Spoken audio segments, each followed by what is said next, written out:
Good evening and welcome to the stream. Let's go ahead and see what we can get into. Whatever part of the world you're in, whatever you might be doing, welcome to the stream. We have chemtrails and weather modification 2004, September 18th, Coast to Coast AM with Art Bell. And this is William Thomas. Enjoy the stream.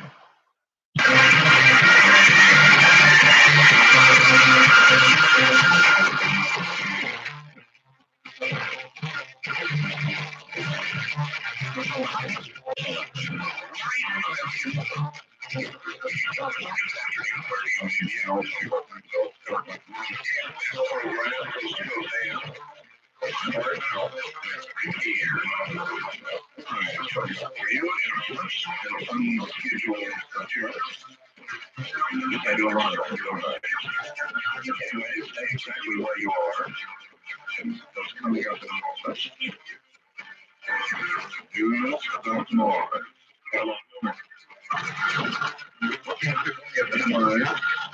Alleging he was trained by LPS and then fired by the Taliban in American John Walker, was indicted on 10 charges by a federal grand jury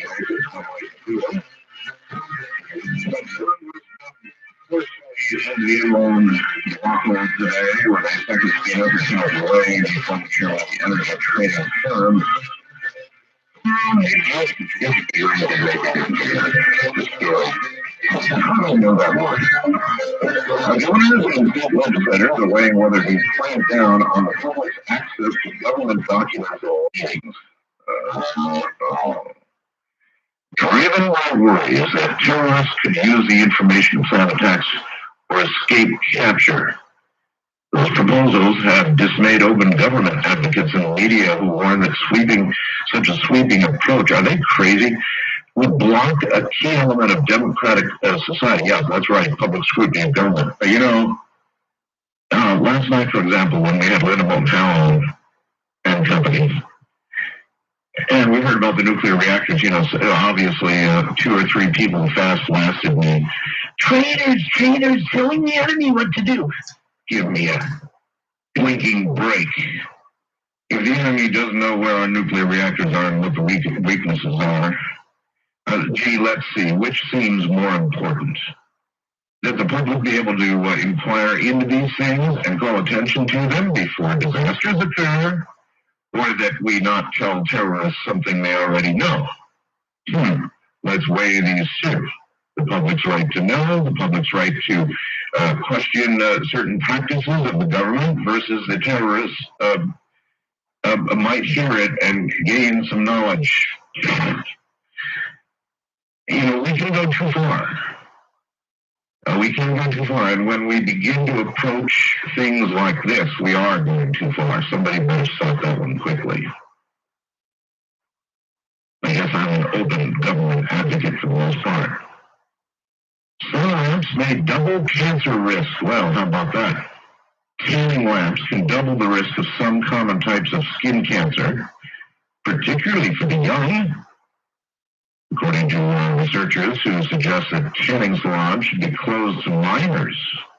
In a study to appear tomorrow in the Journal of the National Cancer Institute, researchers found that people who use tanning devices were 1.5 to 2.5 times more likely to come types of skin cancer. Very, very, very interesting.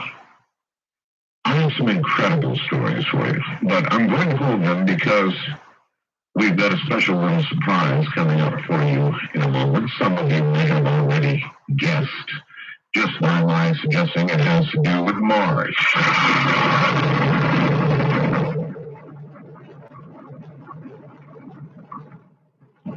Well, there can only be one on top, one best of everything in the category of radio. That's the CC radio, no question about it. Yes, you're spending a bunch of money, $159.95. Is it worth it? Hell yes. It's AM, and the AM on this radio is so good that if you don't live near a station carrying the program, it doesn't make a doggone bit of difference because you can hear stations from all over the country. In fact, that's part of the fun. It's now got an AM antenna connection on the back, and I recommend that you put about 60 feet of wire. You know, you can buy it at Radio Shack or anywhere out the window with an insulator. They're getting harder to find at Radio Shack, by the way. But you buy a little pre-made up kit with an insulator, and then you tie it to the tree. And I'm telling you, you will hear the world. And you'll certainly hear this program on a great multitude of radio stations from whatever distance. It's really worth it. Then it's not just AM, it's FM, and pretty doggone good at that. Television audio, which you're going to love, and weather, NOAA Weather Alert operates on batteries for just it goes and goes and goes. 250 hours on one set of batteries, or you can plug it into the wall. It's got everything you could want and more. It is the radio. If you want one, if you're ready to finally make the move, the number is 1-800-522-8863.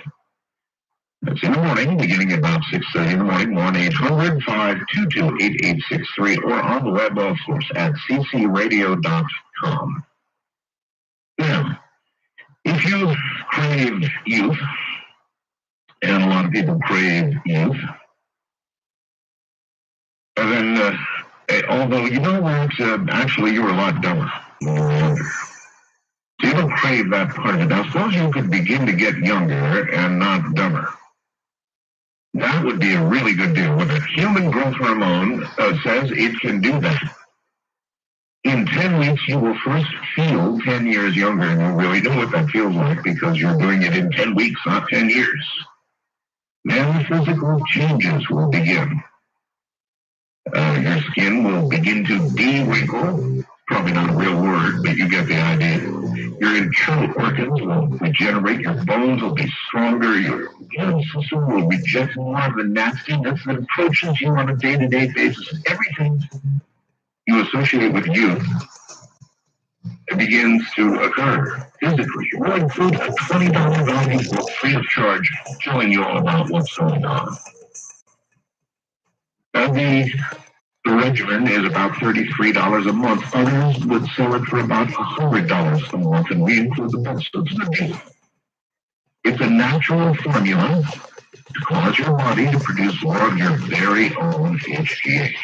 The number to call American Products of Ultimate HGH is 1-800-557-4627. That's 1-800-557-4627. Ultimate HGH. And now, one-time advisor to NASA, Advisor Walter C.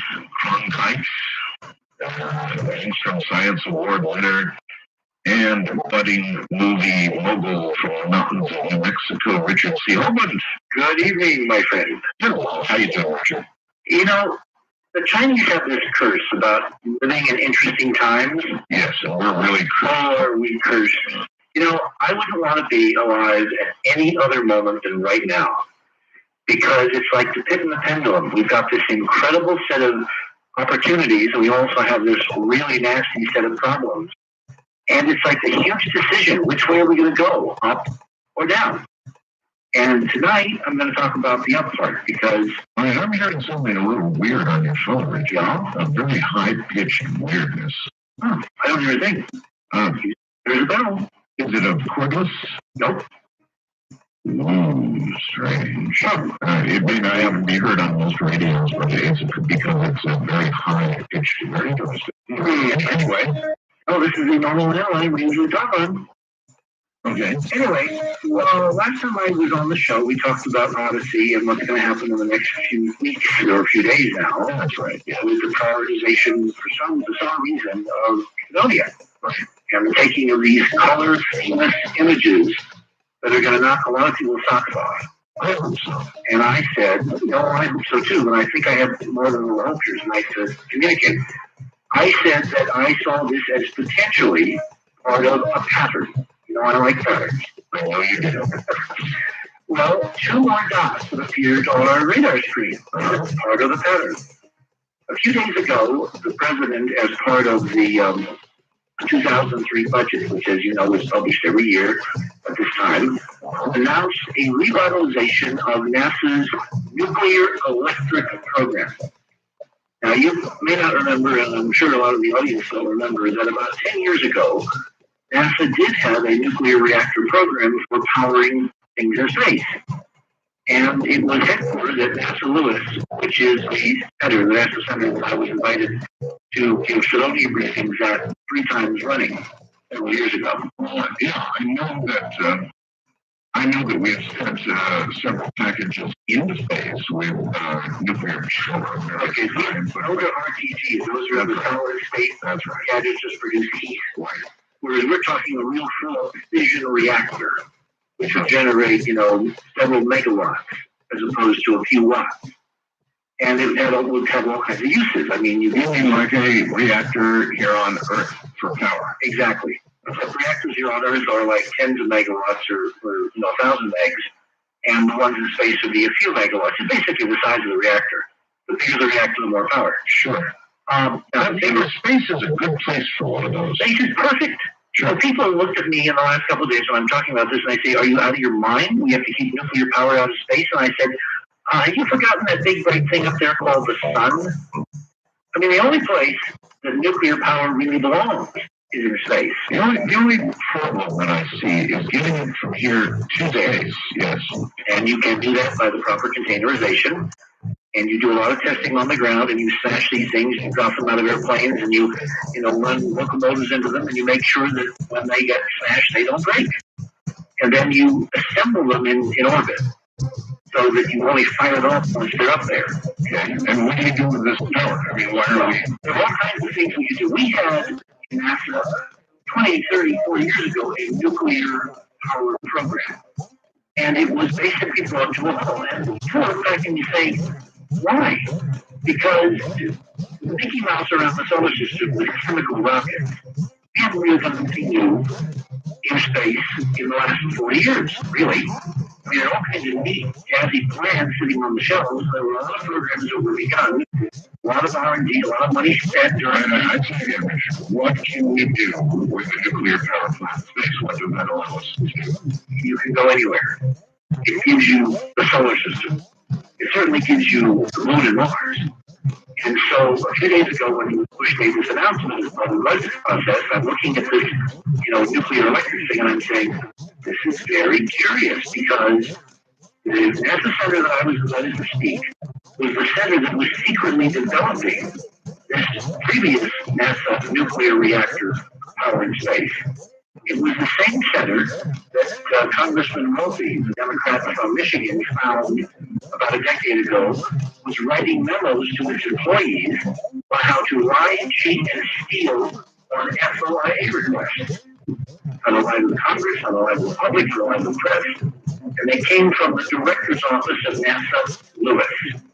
So I kind of put these things together and I said, well, what would you need a nuclear reactor that you remind Congress about at a key NASA center that Hoagland is invited to talk about the Mars stuff, based on Mars, Sidonia pyramids, and all that? And the answer is? A secret manned mission to Mars. A secret manned mission to Mars. Developed in a way that the congressman wouldn't ever get wind of until maybe at the appropriate time. So what happened was, and this all came out, it's like 10 years ago, was when Dick Truly, remember astronaut Dick Truly? Yes. The guy who took over the reins of NASA after Challenger? Yes. President Bush Sr. fired him as soon as he announced, as Truly announced he was going to investigate why one of the directors of one of his centers was basically, committing federal crimes by sending out memos telling his employees, NASA employees, how to cheat on these official requests for information. Oh, didn't you just have a news item on FYA and now they're going to try to change it? I know it's this is, when you have a war, you inevitably walk over the line in trying to protect people, and they're walking over right now. And that's why you have, various branches of government and various competing groups, and you have a discussion. And hopefully, saner heads will prevail. Anyway, Truly was fired by Bush, and Dan Golden was brought in. as the mass administrator, who had 30 years, if there's 30 years of experience at CRW before NASA, running black programs. We were saying back then, this is not a very good idea because this is going to mean that NASA is going to be secret. Well, we have all kinds of weird stuff happening in NASA. We have missions failing. We have cameras that wouldn't work. We have people who couldn't add and count in the English or metric system. All that stuff, right? Right. We have these pictures taken in secret that we have to force in the open via this program. Yes. Well, as of last May, when the final Face on Mars picture was taken by Mars Global Surveyor, the same propaganda went down. There was a huge full court press. It's all nonsense. It's all crazy. You all been out of your mind. It's a trickle like the shadow, just a little hill. Go away, no problem. And then in January, we get an administration, a NASA administrator saying, we're not going to make it number 3 on the priority list of this new mission we just put into orbit. What changed between May and December? Between May and January, actually. The answer is the president appointed a new NASA administrator. He fired all this. Yes, correct. So you're saying what now? I'm saying if you read these dots, maybe Mars is in our sights. So today, as you know, I called up this afternoon and I said, guess what? We have something pretty cool to talk about tonight. Right.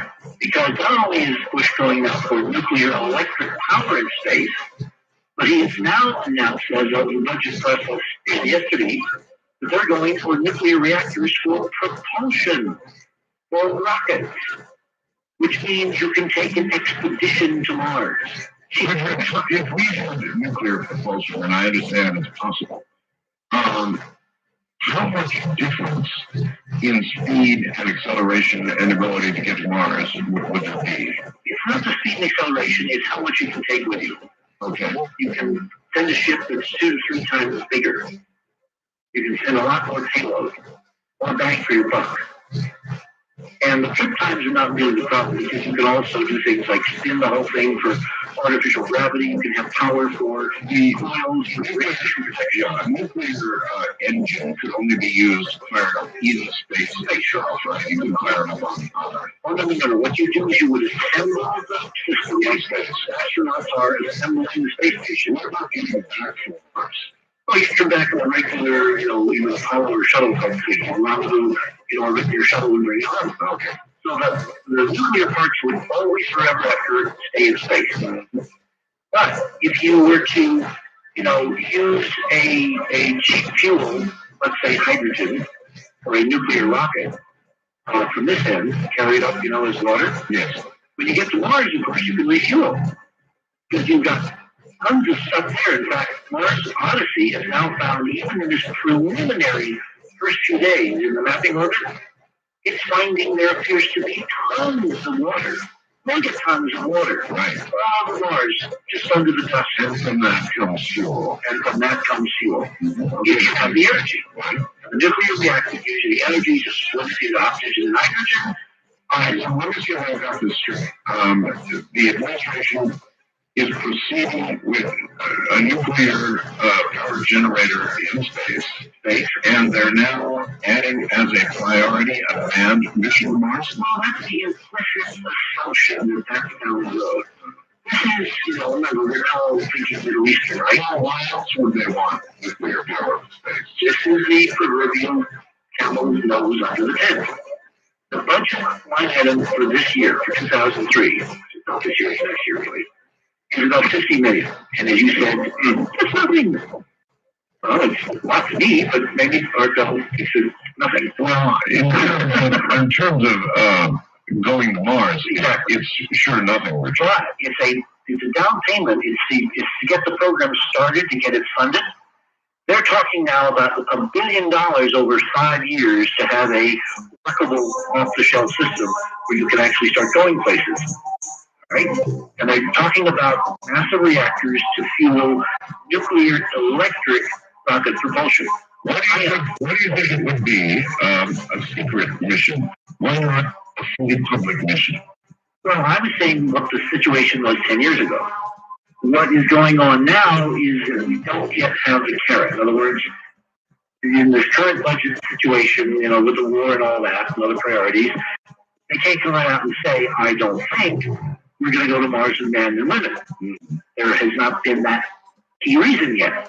That's where the Odyssey retargeting and prioritization of Sonia comes in.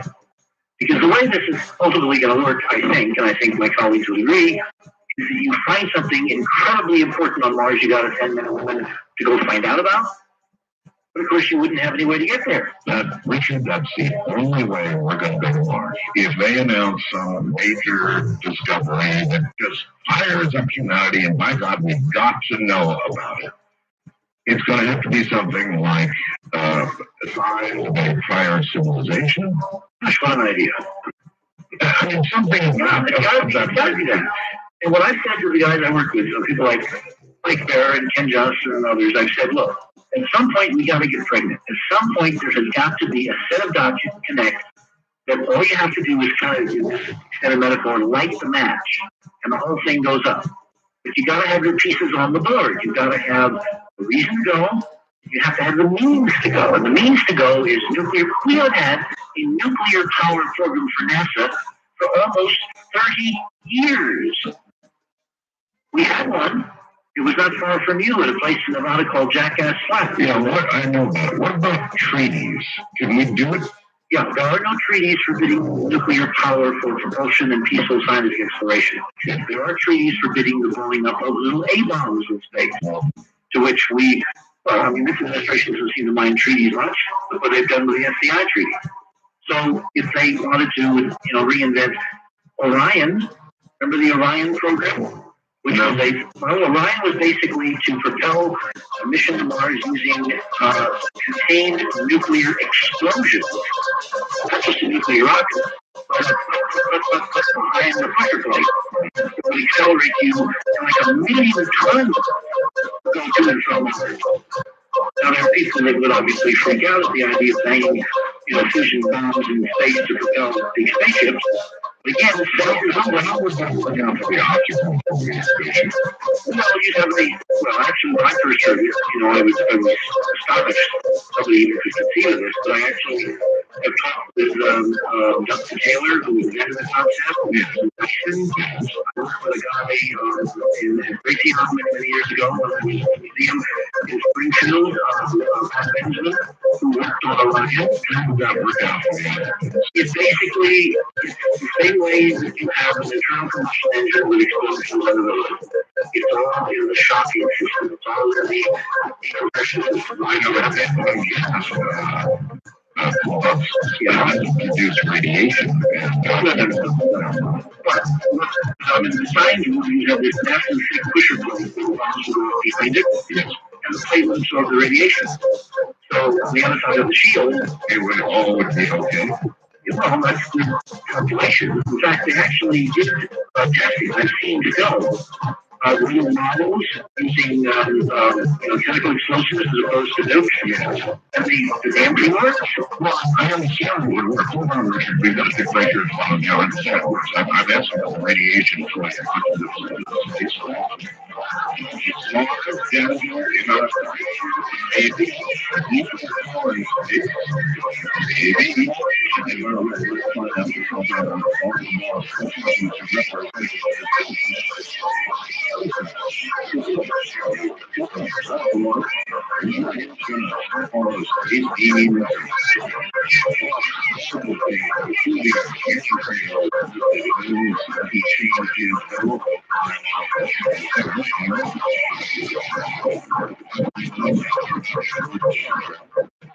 And Dr. Kenner, his book is a lot of things like developing the revenge of unintended consequences. This is interesting. All right, back to the putt-putt mobile for a moment. I understand, Richard, that it works, that you could take conventional explosives and prove that it works. I mean, explosion, boom, you go forward. I've seen the films. Yep. Yes, but again, my question is, the lead shield would be sufficient to protect the astronauts who would be riding up front from any radiation? Well, remember, this was a vehicle designed to take a 1 million-ton payload to Mars. Yes. The Apollo program, when we sent the Saturn V to the moon, yes, payload was 100 tons. Yes. Right? So we're talking Huge amounts. Now, what is the primary characteristic of radiation shielding? It's thick and usually lead. Exactly, massive. Yeah. Very, very massive. Right. Which means with a ship of this design, you could carry one hell of a lot of shielding.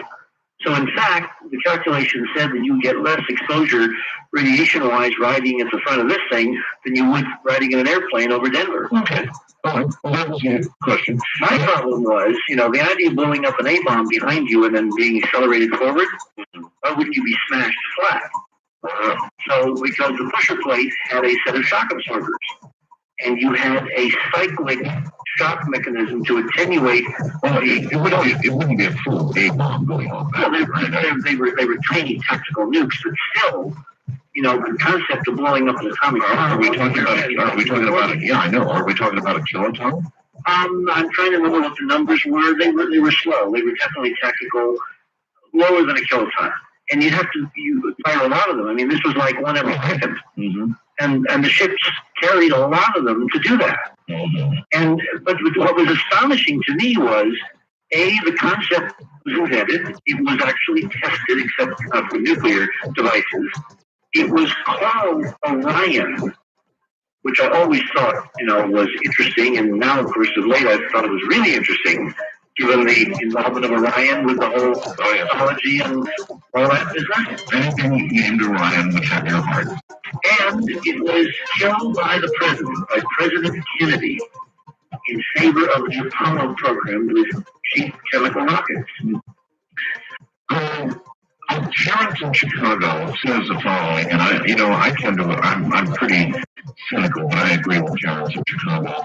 He says nuclear power for peace-based particle beam weapons, not ship. Yeah, well, then why put Sonia at the top of the priority list for pictures? Hey, Harry, that's a very good question. I don't know. I can only imagine. See, I don't think it's an either or. I think it's a both. That they do want to blow his mission. And they also know what it's well, if you know the military has basically been hand in glove with NASA from the get-go, at least the last 10 years, and we know from this current administrator's statements, Sean O'Keefe, he wants a closer relationship with the DoD and NASA. When I was on your show years ago debating our good friend Ed Mitchell, around the little tiny wrinkle in the NASA Space Act that made NASA a part of the DoD. Terrence, I'm not ignoring that aspect. But I think it's both. It's not either or. And the reason I think it's both is because, it could be both. Well, why are they taking new pictures of Sidonia? Well, only because there might really be something there, and that's what we're taking to get the public to back up. Or people may already know there's something there, and this is their belief to say, oh God, listen, we gotta find out. Yeah, we're gonna find out. Listen, Richard. Representative Cincinnati, somehow in North Carolina, Representative Cincinnati, who had whatever, in Ohio, he was trying to ban chemtrails and a whole list of other nasties in his bill. And it suddenly, logically, incredibly, all of the things that we talked about disappeared from his bill. And a lot of people are curious about what happened. Well, I am trying to arrange through sources, some of which I can divulge tonight, the interview between you and the representative right on this air. And that, I wouldn't. He already knows. I think we will find out. Let me just say that door is open. It's not closed yet. We will find out, and you will obviously know sooner than anybody else. The information I have tonight that I can talk about is that the reason the bill was rewritten is basically because folks like you and I went and talked about it a great deal, and alerted the opposition to what was basically hidden in the definitions section of the bill. What Kucinich was trying to do, as I understand it, was to basically put this bill through with all of these other items, mind control and space beam weapons and chemtrails and all that, as part of what's called the definition section, which would have made it part of the law if the bill actually passed. And when the emails started flying back and forth on the internet about the existence of the bill, the people went to Thomas Register and actually read all of it, including the definition section. That's when the opposition raised their head and said, over our dead bodies. So what the congressman has done is to rewrite the bill, focusing more narrowly on the conventional concept of weapons in space, weaponizations of space. Well, that's what you can find out when you ask. Well, that's why you have an answer. You will find out. That's It's an ongoing process. If you have money you'd like to lay joining. There's one thing that is incontrovertible. To put chemtrails in a space-based weapons program doesn't fly. Because the definition of space is 50 miles or above, and chemtrails are 40, 50,000 feet below. So right there, they had a real problem with the definition. The lawyers apparently started looking at this after he put it together. Wasn't happy with that. Okay, for chemtrails, but that doesn't work for us. No, and that's why I'm going to keep the door open and try to get him on your radar and see what happens. And nothing would stop the representative from writing some bill on chemtrails if he really was concerned about it. Well, this goes back now to this audience and the other Americans who give it. You know, I think the congressman should receive a lot of mail. And we'll find out who has, donnies and who doesn't. Yeah, I'm all for that. All right, everybody write Representative Percentage. I don't suppose we have an address handy here. Not at my fingertips, but we can get it. All right, let's get it. And ask him to come on and answer some questions. Sounds democratic to me. All right, so we will see, but and I can understand. I've seen those about chemtrails on being part of any space or in space, and I suppose it makes sense. Well, anyway, Richard, so you think we're going to the moon, or going to go to the moon, and when the moon will definitely be part of the larger program, but Mars seems why do you say go to the moon should go to Mars? No connection at all. Really? I mean, you mean to say a Mars mission? Well, because I was always told that a Mars base would be the ideal place from which to launch the moon base would be the ideal place to launch a Mars mission. Why? You have to go down into a gravity field. You don't have anything there for propulsion. You then have to climb back out of that gravity field to go to Mars? No, it's much easier to launch directly from the Earth. Much easier. Assembling it in orbit and then going. The moon is not even part of the equation. The only reason that... Remember when President Bush Sr. tried his Moon-Mars initiative? Yes. The reason he did that was pure politics. Because instead of going to Mars direct, he was trying to create what some of the opponents of the concept would call the Battlestar Galactica approach, where you involve everything in the kitchen sink, and NASA wound up costing out at $500 billion. Whereas if you go to Mars direct, as Zubrin, keeps talking about, you can go for a few billion. Let's say under what it cost to do Apollo, which was $20 billion back then, maybe $40 billion in 2002. So no, it's much cheaper and more efficient to go to Mars directly. Okay. And you think using what kind of propulsion? Well, the current nuclear systems initiative, which is what the NASA's calling this new nuclear program, is envisioning nuclear electric, which means you have a big reactor, which basically generates electricity, just like in a submarine. And like a submarine, which then is used to propel ions out the back end in an ion engine or a cluster of ion engines, and you go forward. And it has much higher efficiency. It has much higher but it's been a long build-up time, doesn't it? It takes you a while to get up to speed, but once you're going like about an hour. Okay, so but then you got a break on the other end, so you turn yourself around halfway and slow down. So how long would it take under those conditions to get from here to there? Not much more than current clinical trip times, which is less than a year, but you can take a lot more payload. And if you have nuclear power, you also have a way to solve the radiation problem. Because the primary problem in space is not galactic cosmic rays. It's protons from the sun. These little flare particles from an energetic sun. And as you know, the sun is doing weird things. It's not settling down. And for the next decade, it's probably going to be a problem in going anywhere in deep space. If you have a lot of power to burn, one of the things you can do is put out big coils around your ship. And you simply put current through them. And you create a little miniature terrestrial magnetic field, like a magnetic bubble. And the protons go boing, and they bounce or are deflected off your magnetic field around your ship. So it isn't massive shielding, it's more elegant, but it requires power. A cone of protection. It's more like a bubble. Or a torus, if you can think of where magnetic fields kind of flow between wires. If you were from the sun, you could actually protect the astronauts from dying. Oh yeah, it's kind of like raised shields, Mr. Scott.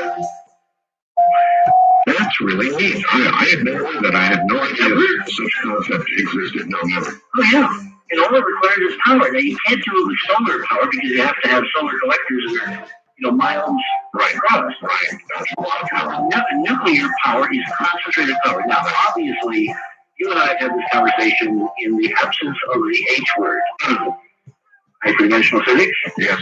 Because the real way to do all this, boys and girls, is to scrap all this primitive technology, nukes included, and go directly to hyperdimensional generators. The kind of stuff that we know is being worked on in some black budget tonight somewhere in this government.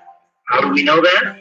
Because of the thing that floated over you in Nevada. Well, maybe. Depending on what it was that floated over me. Do you think it was alien? I think it was ours. Richard, I don't know. And I wouldn't be surprised if they floated right over you because they knew you weren't down there. It's possible. It was kind of cruel. And there's lots of other people who've seen them. Of course it was, but these guys have a sixth sense of humor.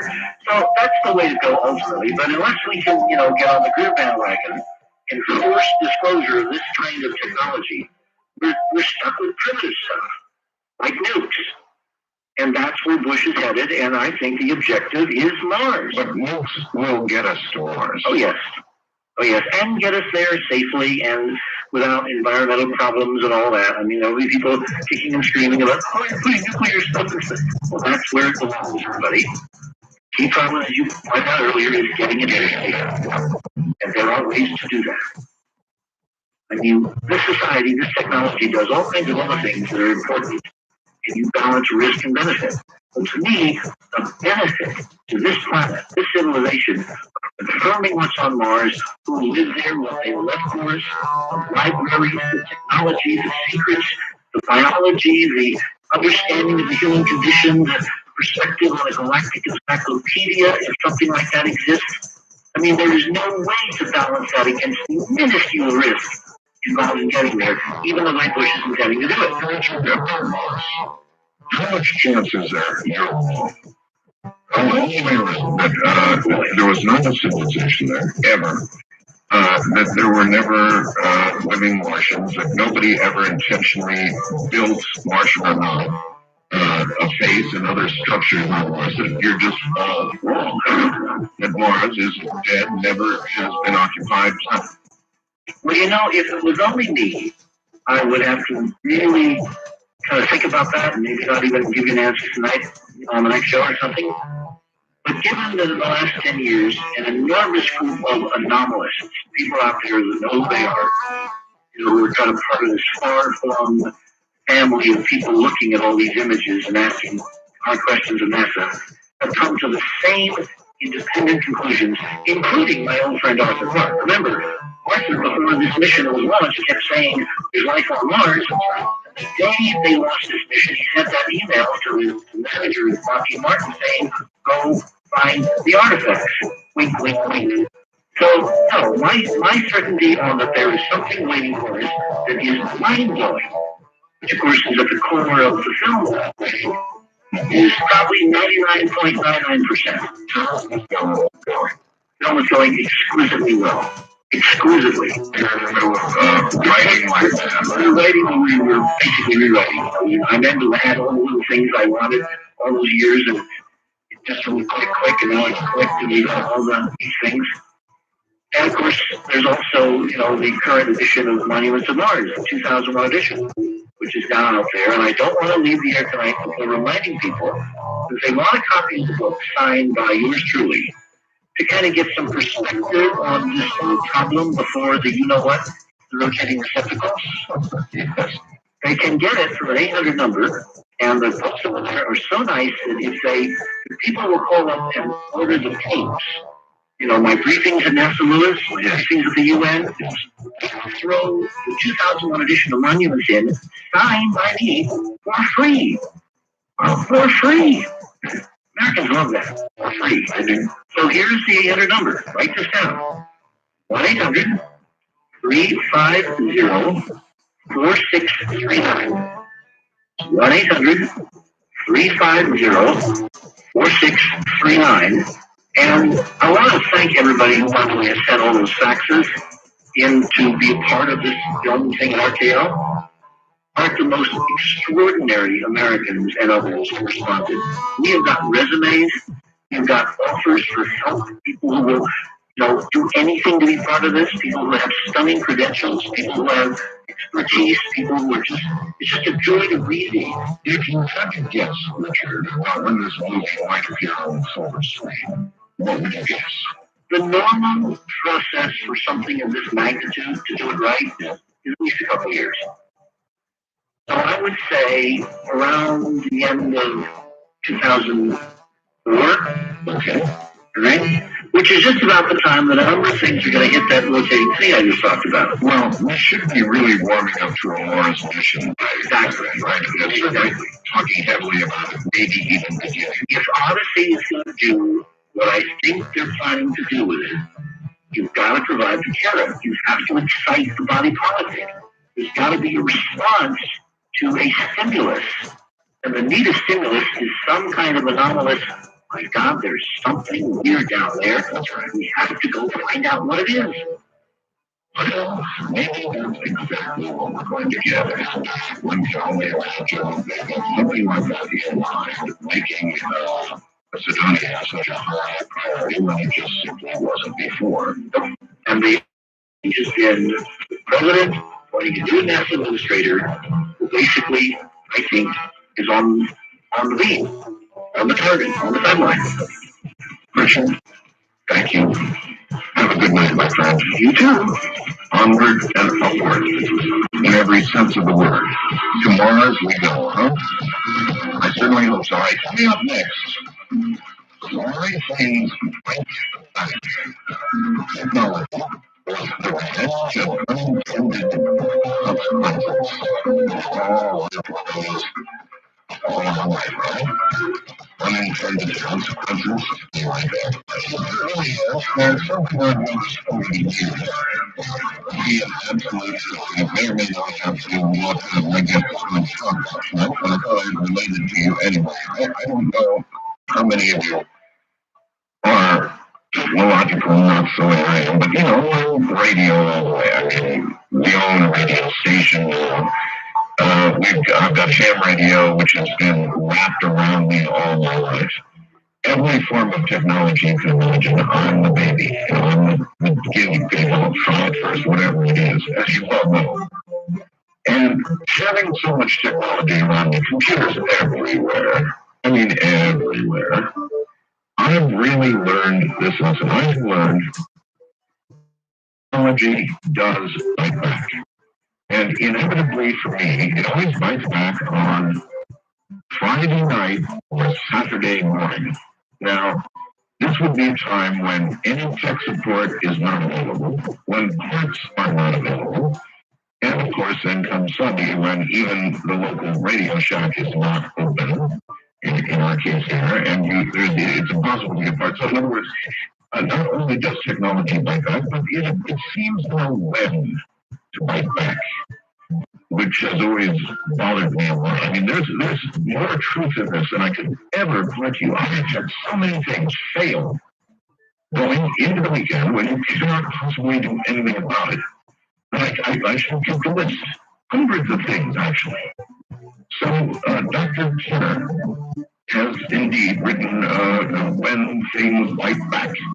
Technology and the revenge of unintended consequences. I expected steeper than what I just related to you, but we'll see. Dr. Tanner received an AD from Princeton, a PhD from the University of Chicago as a science editor at Princeton University Press. He published works of Richard Feynman and Primo Levi, among others, as an independent writer. Since '91, he's received fellowships of the Guggenheim Foundation and the Woodrow Wilson Center for Scholars, has been a visiting scholar at Rutgers and the Institute for Advanced Study, and a contributor to the New York Times, U.S. News, Wilson Quarterly, and other publications. He now has a visiting position at the Princeton English Department. My famous life back has been translated into German, Japanese, Portuguese, Italian, and Chinese. That's once in Taiwan and once in Shanghai now. If things universally go back, and apparently they do, or there would not be all these translations, then it must be some sort of universal law. Anyway, coming up in a moment, Dr. Edward Tanner.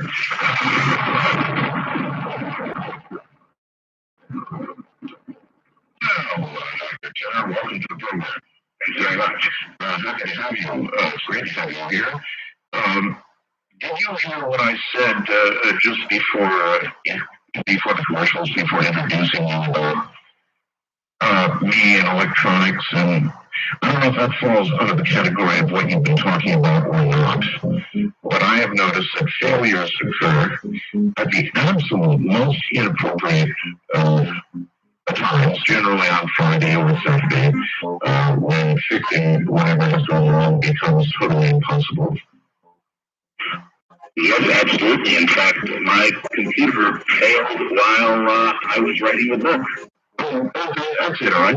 And failed on an Easter Sunday. Yes, that's a holiday would be good, yes. Mm-hmm. There you are. Now, have you actually discerned a reason? First of all, what this effect itself is, and a reason for it? The reason I suggested in the book is that the technology that we have, and that we've had since the mid-19th century, is different from all other technology in human history. Not that it's necessarily more sophisticated, because some of the old technology could be extremely sophisticated. I saw, for example, in the museum very recently, some cloth that was woven out of cotton by the Incas, and it was finer cloth than has ever been made since. Nobody knows how to make cloth that fine. So people in the past have been technologically very sophisticated. But our technology is different because it consists of systems. And whenever you have a system with lots of parts interacting, you introduce possibilities of things going wrong that are almost impossible to diagnose. Well, again, no. What is this effect? I mean, what is it? Why wouldn't the odds of failure at any given moment be as great at any given moment as another? Why, when you either need them most or can at least be able to diagnose and fix them, do they fail? There has to be something going on here that goes beyond what we understand conventionally. It is a mystery, and I don't pretend to have the answer to it, but I have experienced it. I think we all have. You write in your book that safety programs frequently promote new kinds of accidents. Yes, it's a feature of safety technology that people will change their behavior as a result of having it. In one case, early in the century, a case that was reported by Franz Kafka, no less, when he was an insurance inspector. There was a series of accidents in the sawmills of Bohemia and present-day Czech Republic. And the reason was that the sawmill owners had installed guards in the sawmills, that is physical. We have a very bad connection. I'm sorry. I'm sorry, no, we hear you better now. Yes, a little better. Okay, I'm sorry. Well, that's another case. Just when we are trying to have this interview, the telephone system has decided to illustrate the very point we're talking about. We've tried to make several connections here without a great deal of work. All right, anyway, so a sawmill, there would be a place where you would make lots of safety regulations, restrooms where you cut off limbs. And what happened was that the chips would accumulate under this protective hood, and the workers would think that the blade had been turned off, but actually it had just been stopped by the chip. So there were terrible injuries that happened when they were trying to clean out these protective hoods over the blades. And there are also many cases, not in every case, but in many cases, when people start taking greater risks when they have a safety system. For instance, anti-lock brakes. In just about every country where this has been studied, anti-lock brakes have resulted in higher accident rates among the drivers who have them. But the reason is that many drivers with these go faster in slippery conditions because they're counting on the anti-lock brakes to save them. But that really wouldn't be a reason to squash the technological improvement, would it? Just because people are stupid. Well, no, I don't think that we should squash it at all. I think they're an excellent idea, and I'm going to get my next car with that equipment. However, what's important is for people to keep in mind that they have to understand the limits of whatever technology they're working with. Well, of course. But still, the central core, the central thing that you write about is, unintended consequences. The revenge, you call it revenge, that's a very strong word. The revenge of unintended consequences. That almost implies some sort of intellectual decision on the part of whatever it is, whatever piece of technology you're trying to manipulate to get you. I'm not suggesting that it actually has a will like that, only that it often seems as though it does.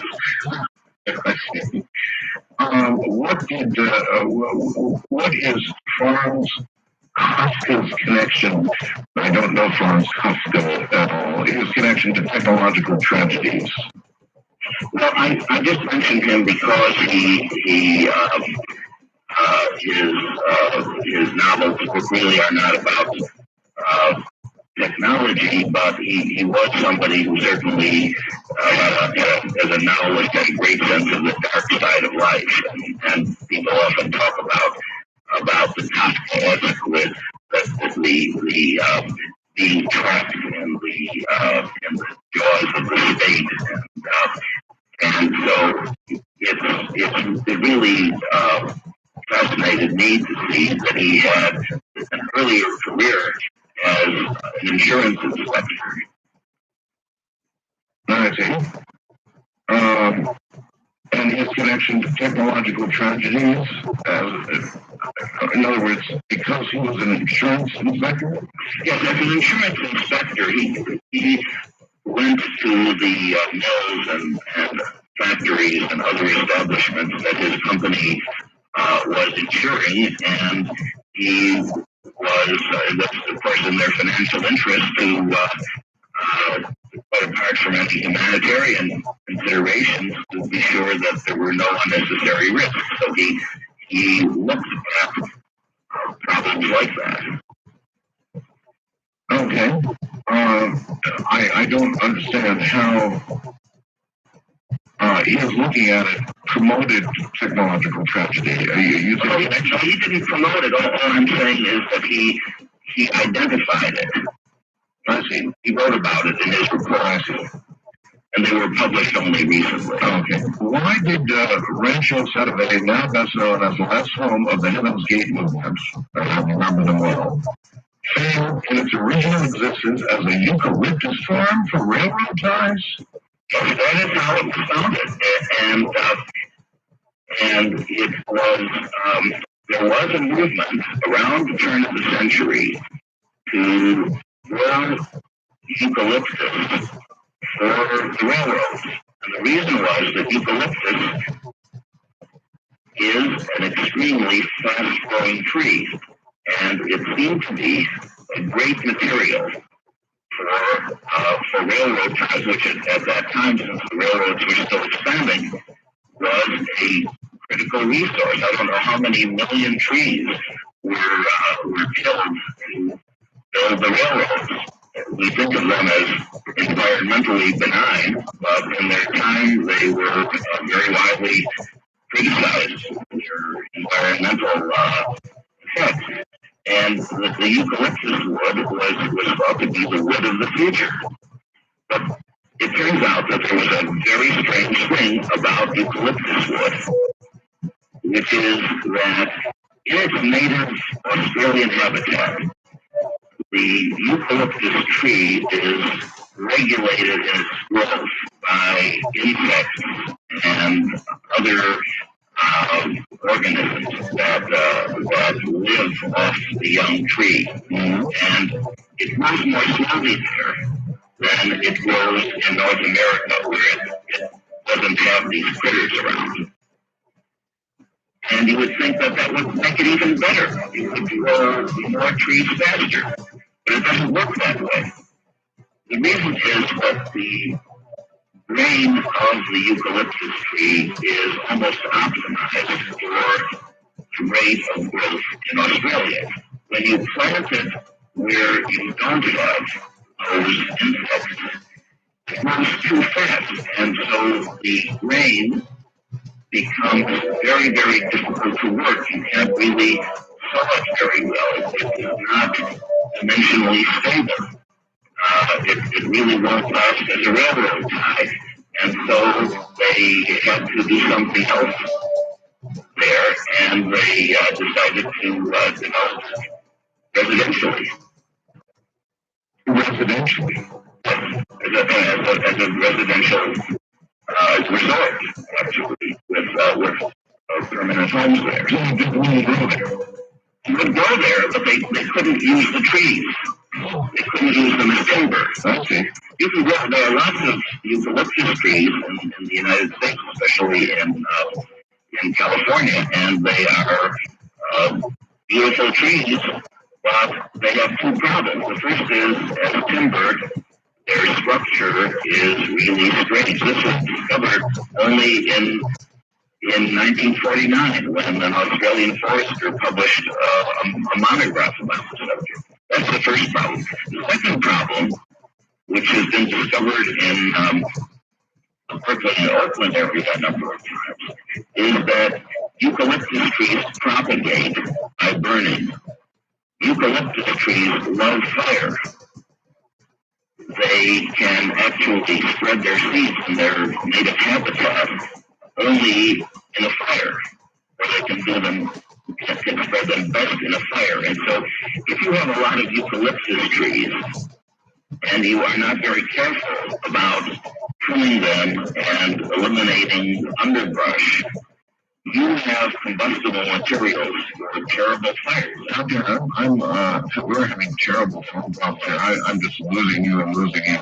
I'll tell you what, there is one other question I'd really be curious. You have down here that football helmets seem to be promoting injuries more than they are protecting football players. I watch a very very great deal of football. It seems to me a lot of football helmets that there would be all kinds of crushed skulls out there. There are anyway, but I mean, they really do protect football players. How is it you think that this works the other way around? If players played the way they do wearing helmets, but didn't wear helmets, you're absolutely right. It would be the game would be fatal in many cases. And the football helmets promote injuries. They promote injuries. They promote injuries really for two reasons.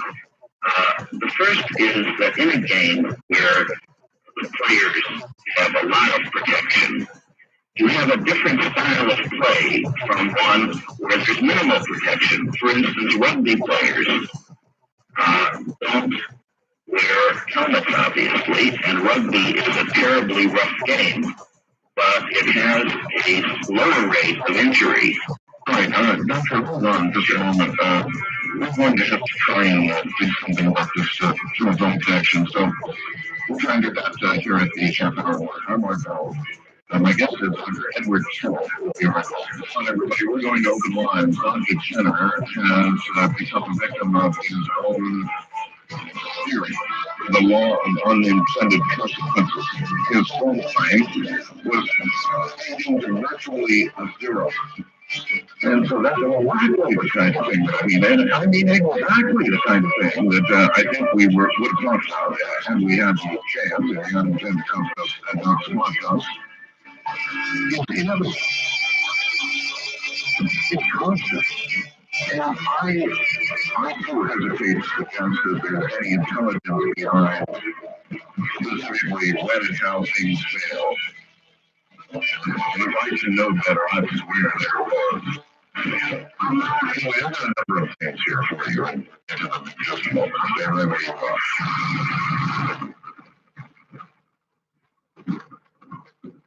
All right. Take a look at a couple of items here. The number one item that interests me beyond reason is chemtrails now. And we're going to try to get Scott Wells, who currently translated the following press release that you're about to hear that just rivets me. Listen to this, Moscow, from Anza ANSA. In third millennium Russia, now fully converted to capitalism and market economy, there are, as we know, still those who would like to return to the old USSR.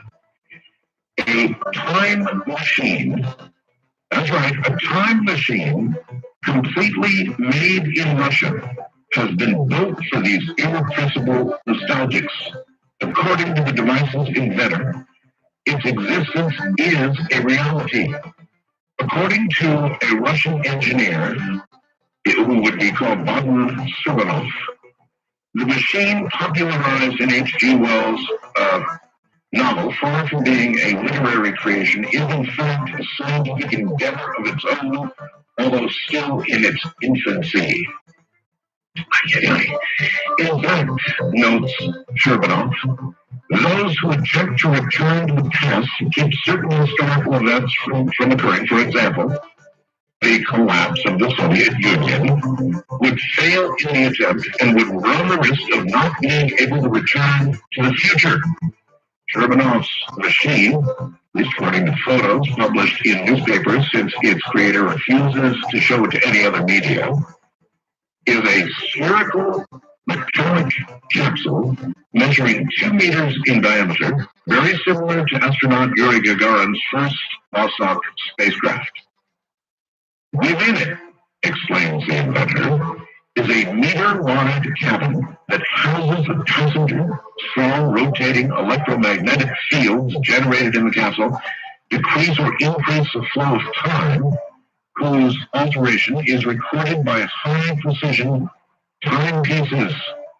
Sherbanov, who worked in the Soviet Space Agency's planning office and subsequently founded the Cosmoplus Society, claims having conducted initial tests in a Russian city, the former Stalingrad, having reached a distance in time of some scant minutes or moments.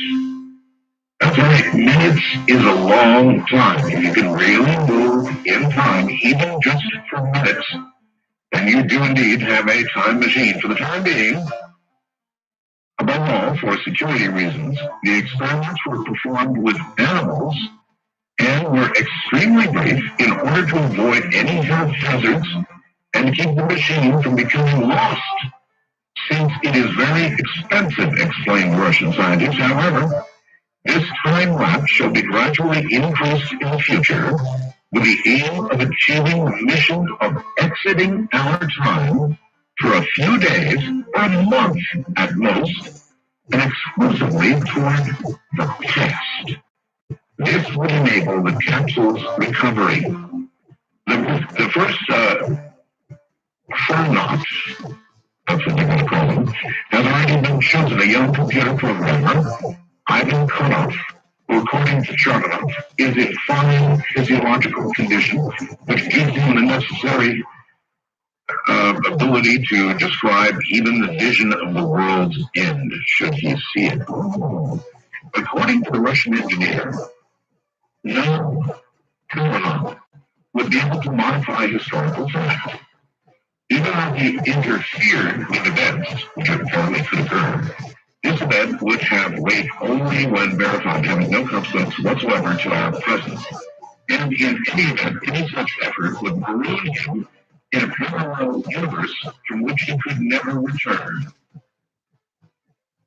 So, folks, it looks to me like the Russians are claiming they have invented a time machine. And all I can tell you is, I will attempt to follow up on this story.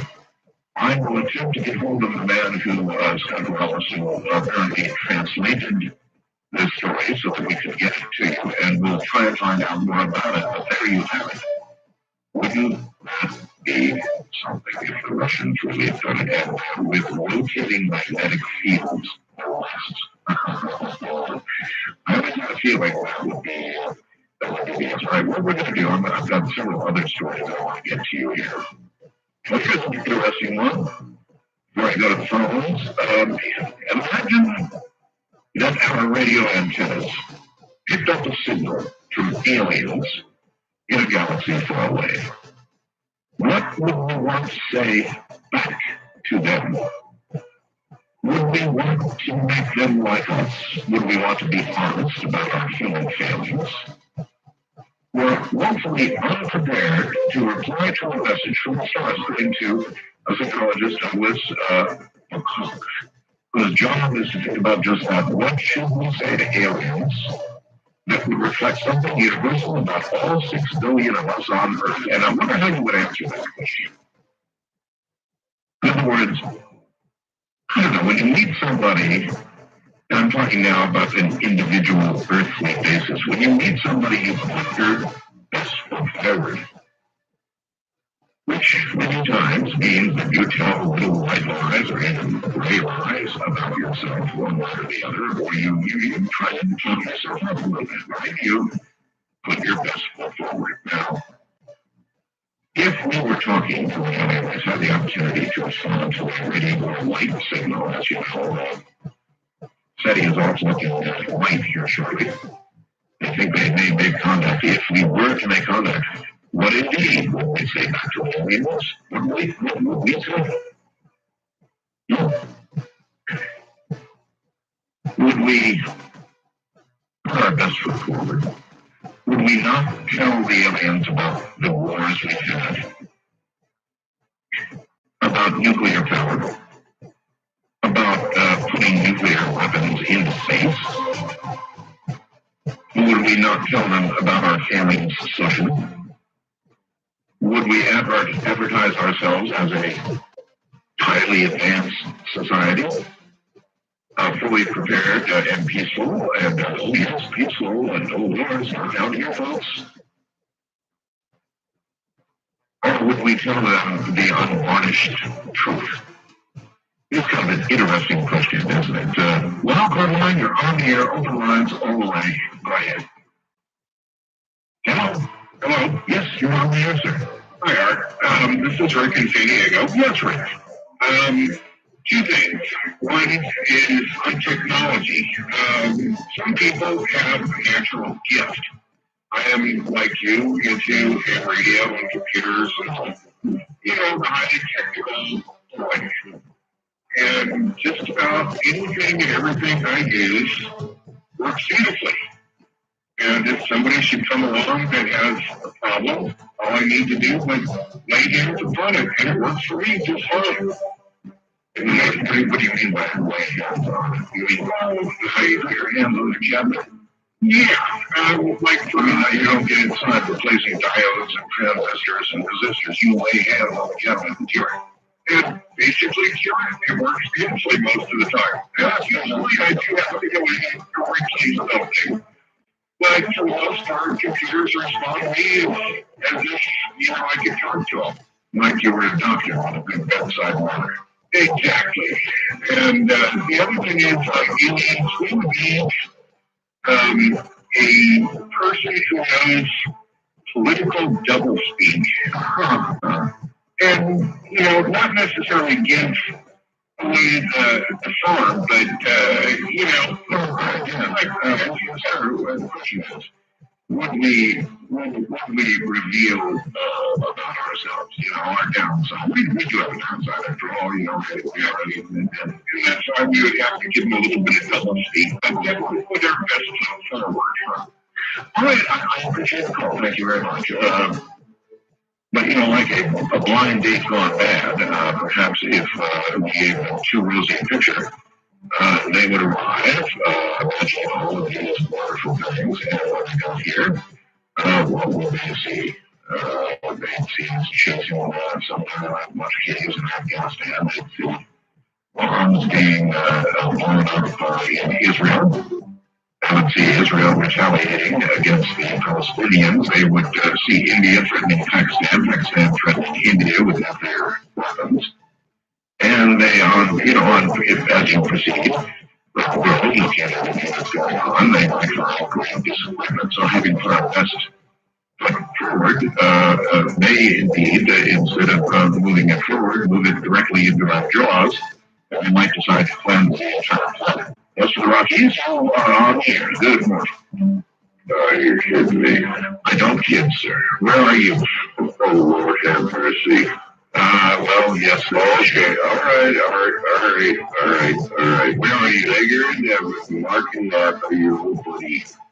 A little while ago before you took a little. Yes, I'm on. What's on your mind? Well, I think K9 at 11:15 a.m. ought to play Apache by, the one, the only, and the original. You know what I'm talking about? I remember the song. Yeah, kept me alive. Oh, anything else, sir? Well, just, besides God Bless America and all that kind of stuff, I mean, I'm pretty tuned, Art. I'm getting ready to shut eye, No, I know 1320 bi-weekly, I have no idea what you're talking about, sir. Oh, well, it's Jordan Inman and his guitar. Okay, have a good morning. Thank you for the request. First time on the line, you're on the hello. Oh, this is Mike from Hemlock, North Carolina. Oh, like turn the radio off, please. Oh, my bad. I didn't actually expect to get through. Well, yes, you sure is expect to get through when you're not out. My bad. This is what I got. Yeah, the guy that was calling with the technology is trying to kill you theory. And that actually was just one. No. That's not what he said, but although that does occur, if technology fails at the most inopportune moment, almost as though it's getting advantage on you. Right, and the thing you were talking about with football and rugby. Yes. The helmet's actually increasing the chance of injury. Yes.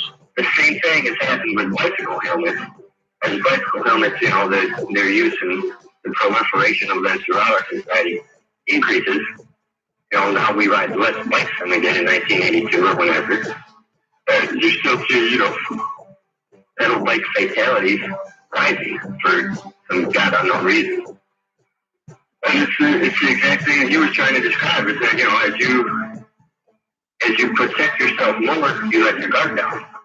Yeah, but I know that that's not necessarily an argument to dismantle or disallow the technology, or is it? I mean, it is. I don't think it is to disallow it or dismantle